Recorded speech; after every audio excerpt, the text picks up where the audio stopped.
ప్రధాని నరేంద్ర మోదీ యుద్ధాన్ని ఆపడానికి ప్రయత్నం చేయకపోగా పెట్రోల్, డీజిల్ ధరలు పెంచి ప్రజలపై మొయ్యలేని భారాన్ని వేయడం ఎంతవరకు సమంజసమని సిపిఎం పొలిట్ బ్యూరో సభ్యుడు బివి రాఘవులు ఆగ్రహం వ్యక్తం చేశారు. కేంద్రంలో అధికారంలో ఉన్న బీజేపీ ప్రభుత్వం పెట్రోల్, డీజిల్ ధరలను పెంచడాన్ని నిరసిస్తూ హైదరాబాద్ బాగ్లింగంపల్లి సుందరయ్య విజ్ఞాన కేంద్రం వద్ద సిపిఎం పార్టీ ఆధ్వర్యంలో నిరసన ర్యాలీ నిర్వహించారు. ఈ ర్యాలీలో సిపిఎం పొలిట్ బ్యూరో సభ్యుడు బివి రాఘవులు, సిపిఎం తెలంగాణ రాష్ట్ర కార్యదర్శి జాన్ వెస్లీ హాజరయ్యారు. ఈ సందర్భంగా బివి రాఘవులు మాట్లాడుతూ పశ్చిమాసియాలో జరుగుతున్న యుద్ధాలను నిలిపివేయడానికి ప్రయత్నం చేయకపోగా ఆయా దేశాలకు వెళ్లి యుద్ధాన్ని పరోక్షంగా ప్రోత్సహిస్తున్నారని ఆయన ఆరోపించారు. నేడు పొదుపు చర్యలు గుర్తుకు వచ్చాయా? యుద్ధ సమయంలో పాటించని పొదుపు చర్యలు ఇప్పుడెందుకు పాటించాలని ప్రజలకు సూచనలు ఎందుకు చేస్తున్నారని ఆయన ప్రశ్నించారు.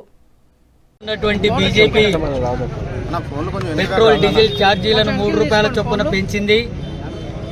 అంతకుముందు గ్యాస్ ధరలు పెంచింది.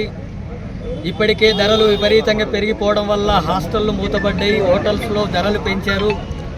అట్లాగే ప్రయాణ సౌకర్యాలకు సంబంధించినటువంటి ధరలు పెరిగినాయి. ఇప్పుడు పెట్రోల్, డీజిల్ ధరలు కూడా పెరిగిన తర్వాత సామాన్యమైనటువంటి ప్రజలకు తీవ్రమైనటువంటి ఇబ్బందులు జరుగుతాయి.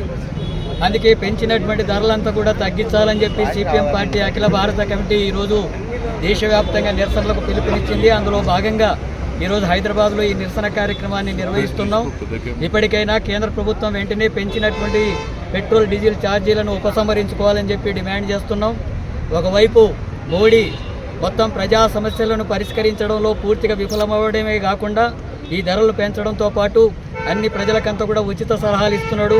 మీరు మెట్రోలో పోవాలని చెప్పి అంటున్నాడు, నడిచిపోవాలంటున్నాడు. ఇక రాను మీరు తినడం కూడా మానేయాలని చెప్పేటటువంటి ధోరణి మోడీలో కనబడుతుంది. మొత్తం ప్రజా వ్యతిరేకమైనటువంటి విధానాలతో పరిపాలిస్తున్నటువంటి బీజేపీ విధానాలకు వ్యతిరేకంగా ప్రజలంతా కూడా పెద్ద ఎత్తున ఆందోళన పోరాటాల్లోకి రావాలని, తగిన గుణపాఠం చెప్పేటట్టుగా ప్రజలు కదిలితేనే ఈ కేంద్ర ప్రభుత్వం ప్రజా వ్యతిరేక విధానాలని ఉపసంహరించుకుంటుంది. అందుకే ప్రజలు ఆ రూపంలో ముందుకు రావాలని చెప్పి సిపిఎం పార్టీగా కోరుతున్నాం.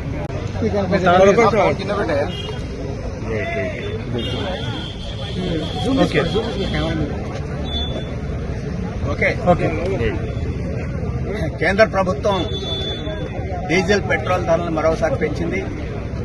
గతంలో గ్యాస్ ధరని 2 దఫాలు పెంచింది. మొత్తం ఈ ధరల పెంపుదల భారతదేశ ఆర్థిక వ్యవస్థ మీద, సామాన్య ప్రజల మీద తీవ్రమైన భారాన్ని మోపుతుంది.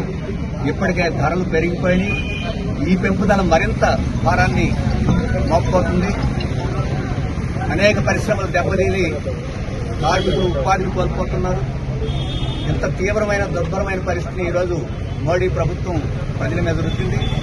అదేమంటే మధ్య పశ్చిమాసియాలో యుద్ధం జరుగుతుంది కాబట్టి మీరు పొదుపు చర్యలు చేయాలని చెప్పేసి చెప్తూ వచ్చారు. మేము అప్పుడు చెప్పాము, ఈ పొదుపు మంత్రం ఎందుకు జరుపుతున్నారంటే పొదుపు మంత్రం చెప్పి మీరు పొదుపు పాటించడం లేదు కాబట్టి మేము ఛార్జీలు పెంచుతున్నామని చెప్పి సాకుగా ఆ రోజు చెప్పారు. మేము చెప్పింది నిజమైంది. ఇప్పుడు ధరలు పెరిగినాయి. ఈ రోజు నేరం చేసిన వాడు ఒకడైతే శిక్ష వేసేది ప్రజల మీద కనపడుతుంది.